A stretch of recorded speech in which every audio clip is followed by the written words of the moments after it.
Aujourd'hui, je vous parle d'un grand imposteur, l'un des plus grands du monde, qui s'est fait passer notamment pour le secrétaire d'État des États-Unis. Écoutez cette petite histoire, c'est la vie de Stanley Clifford Wayman et elle va vous surprendre. Ah ouais, Quelle histoire ça aussi. Salut tout le monde, je suis Florent Mounier, c'est Sébastien Girard qui réalise ce podcast de la petite histoire produit par La Fabrique Audio. Ce podcast est diffusé sur l'ensemble des plateformes de podcast et sur des radios, notamment sur Witch Radio. Et d'ailleurs, si vous aussi vous souhaitez entendre ce podcast sur votre radio, n'hésitez pas à nous contacter. contact@lafabriqueaudio.com. Si vous aimez ce podcast, donnez-lui une note, un commentaire également sur iTunes, Apple Podcasts, sur Spotify et sur les réseaux sociaux. On vous attend. La Fabrique Audio présente La Petite Histoire. www.lafabriqueaudio.com.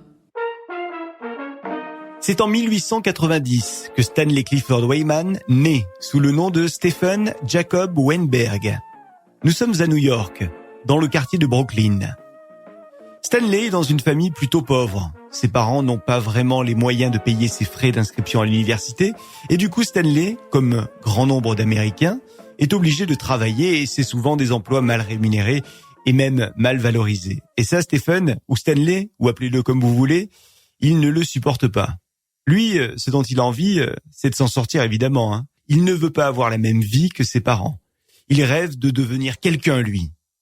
Alors ouais, c'est décidé. Un jour, il aura une place plus élevée dans la société, et il va s'en occuper d'avoir cette place. 20 ans plus tard, en 1910, Wayman a 20 ans.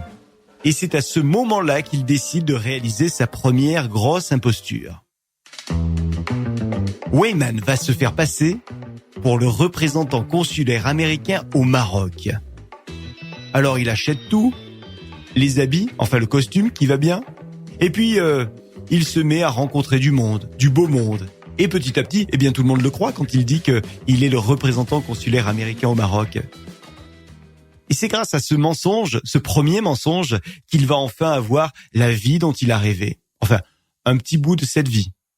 Celle qui lui permet de dîner dans les meilleurs restaurants de New York, de rencontrer le gratin de l'époque, d'avoir peut-être les plus jolies femmes à ses bras. Ouais, sauf que tout ça, évidemment, c'est que du vent. Et finalement, d'ailleurs assez rapidement, il est arrêté pour fraude. Quelques mois plus tard, ça y est, Wayman n'a plus d'ennui avec la justice, il n'a plus de compte à rendre à cette justice des États-Unis, alors la vie reprend son cours. Oui, mais quelle vie en fait? La vie de petits boulots mal payés, dans lesquels il est exploité, ou alors une autre vie? Visiblement pour lui, la question est vite répondue. Tiens, ça c'est une réplique qu'il aurait pu avoir s'il avait vécu à notre époque. Quoi qu'il en soit, Wayman va donc décider cette fois-ci de se faire passer pour un attaché militaire de Serbie. Et puis, n'en restons pas là, pourquoi pas un lieutenant de la marine américaine. Wayman commence en fait à enchaîner les personnalités une par une. Et dans sa lancée, il ne s'arrêtera plus jamais. Et donc c'est reparti pour les soirées mondaines, les restaurants luxueux, les rencontres avec des célébrités ou avec des personnalités du gouvernement.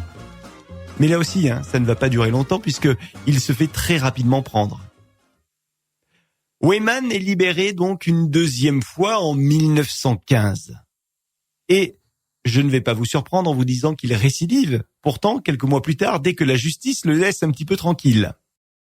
Cette fois-ci, Wayman a décidé de se faire passer pour le lieutenant-commandant Ethan Allen Weinberg, qui serait selon lui le consul général de Roumanie. Et il y va fort, il n'a peur de rien. Il organise carrément une soirée mondaine à laquelle il invite tout le gratin de l'époque. Une soirée qui va se passer à l'hôtel Astor. Et il le crie haut et fort sur tous les toits. Il fait de cette soirée mondaine une publicité énorme. Si bien que la nouvelle arrive à l'oreille d'agents fédéraux qui décident donc de mener une enquête et qui tombent une nouvelle fois sur ce fameux imposteur, ce mythomane. La fête a commencé à l'hôtel Astor.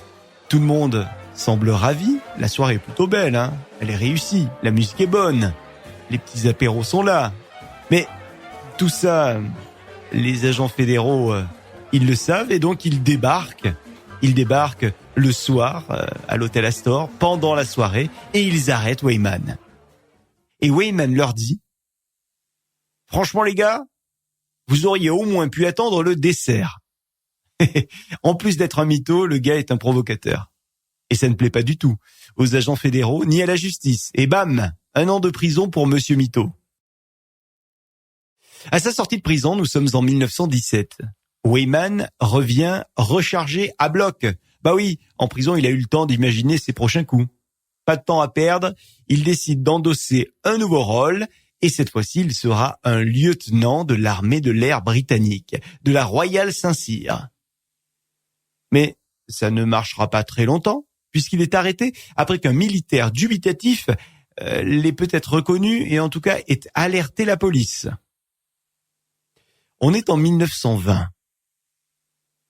Weyman promet à la justice de se calmer. Et il est donc, sur parole, libéré. Sauf que la parole de mythomane, vous en conviendrez, n'a rien d'une parole à laquelle on peut se fier. Et notre imposteur en chef continue donc là où il s'était arrêté. Mais il décide de prendre un petit peu ses distances avec les États-Unis.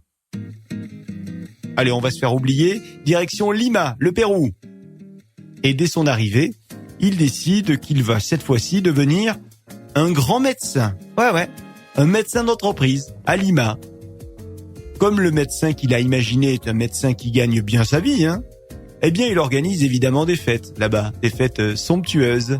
Il a fait des emprunts, il a donc quelques dollars en poche, des dollars qui lui permettent de réaliser ces fêtes fastueuses jusqu'à ce que son crédit s'épuise. Et puis surtout, jusqu'à ce qu'il se fasse arrêter une nouvelle fois. En fait, le gars ne s'arrête jamais. En 1921, donc à peine quelques mois après son histoire au Pérou à Lima, il est de retour aux États-Unis et là, il apprend que la princesse Fatima d'Afghanistan est en visite aux États-Unis, à New York. Alors, ni une ni deux, il tente de la rencontrer et il parvient à lui rendre visite avec un statut inventé d'officier de liaison navale du département d'État. La princesse d'Afghanistan, elle, est venue pour voir le président des États-Unis.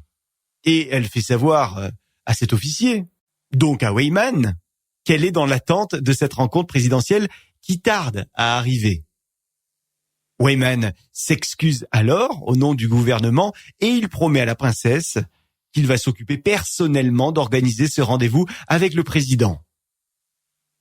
Puis il dit à la princesse qu'aux États-Unis, il est courant d'arriver avec des cadeaux et de l'argent pour les fonctionnaires du département d'État. Et c'est là où il réussit un gros coup. Il réussit à convaincre la princesse de lui donner $10,000 pour ces fameux cadeaux aux fonctionnaires. C'est donc un énorme coup pour lui. Il a extirpé à la princesse $10,000, c'est pas une paille.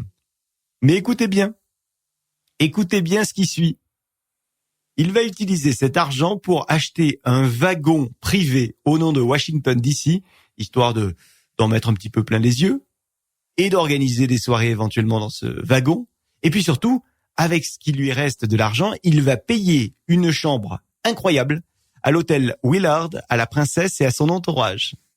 Non, il ne garde donc pas l'argent pour lui. Un grand prince, le Weyman.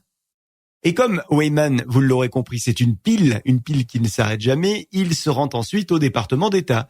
Et là, il veut obtenir des rendez-vous carrément pour la princesse, d'abord avec le secrétaire d'État, Charles Evans Hughes, puis le 26 juillet 1921, avec le 29e président des États-Unis qui est Warren G. Harding. Alors évidemment, il ne fait pas tout ça sans éveiller quelques soupçons, notamment à cause de ses faibles connaissances protocolaires. C'est là où visiblement il a un petit peu foiré. Et puis, il y a aussi la presse qui se met à suivre cet inconnu qui est proche de la princesse. La presse le prend en photo en se demandant bien qui est cet homme qui peut être si proche du pouvoir à la fois des États-Unis mais aussi du pouvoir afghan.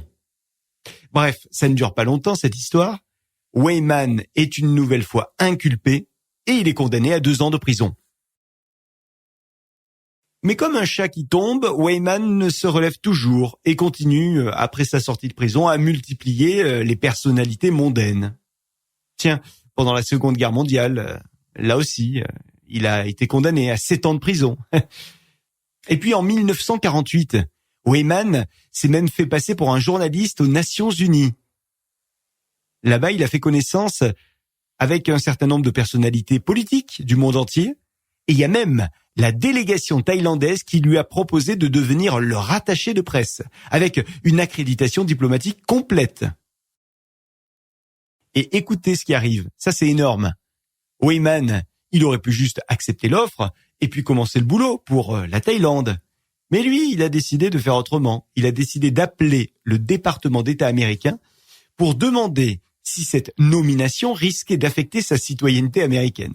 Alors évidemment, il a attiré l'attention sur lui et c'est ainsi qu'il s'est fait démasquer à la fois à nouveau par le gouvernement des États-Unis mais aussi par les Thaïlandais. La vie de Weyman va se terminer d'une manière tragique, une manière inattendue également. Nous sommes en 1960. Alors en attendant son prochain gros coup, Weyman est devenu portier, un portier de nuit dans un bel hôtel de New York. Un hôtel qui attire les voleurs en tout genre parce que c'est un hôtel où la clientèle a beaucoup d'argent et c'est un hôtel qui fait de belles recettes. Toujours est-il que cette nuit-là, d'août 1960, Weyman est devant la porte de l'hôtel et il attend les belles voitures des clients. Des voitures qui le font rêver, forcément. Et quand il s'aperçoit que un vol est en train d'avoir lieu dans l'hôtel, alors ni une ni deux, il se précipite, il décide d'agir face aux voleurs. Mais cette fois-ci, il échoue. Et il est abattu dans l'hôtel.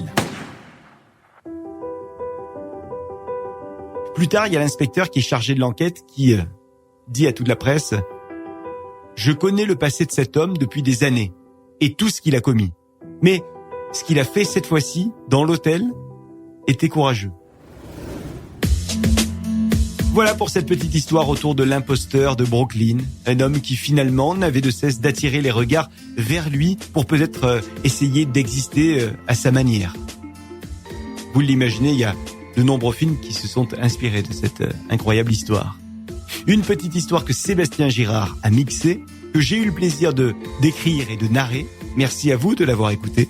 Et n'hésitez pas à partager cette petite histoire si elle vous a plu. Et puis abonnez-vous également pour être au courant de chaque sortie d'épisode. Et nous, on se retrouve dans 15 jours avec une petite histoire paranormale. La Fabrique Audio présente La Petite Histoire. Vous souhaitez devenir sponsor de ce podcast ? Contact @lafabriqueaudio.com. Ah ouais, vous êtes un lieu culturel, une association, une entreprise ? Eh bien, sachez que la Fabrique Audio crée des contenus pour vous et avec vous. On fait des podcasts, on fait des web radios également. Vous avez envie d'en savoir plus pour imaginer ensemble un contenu audio à votre image ? Contact @lafabriqueaudio.com, la fabrique avec un K. Salut, à très vite.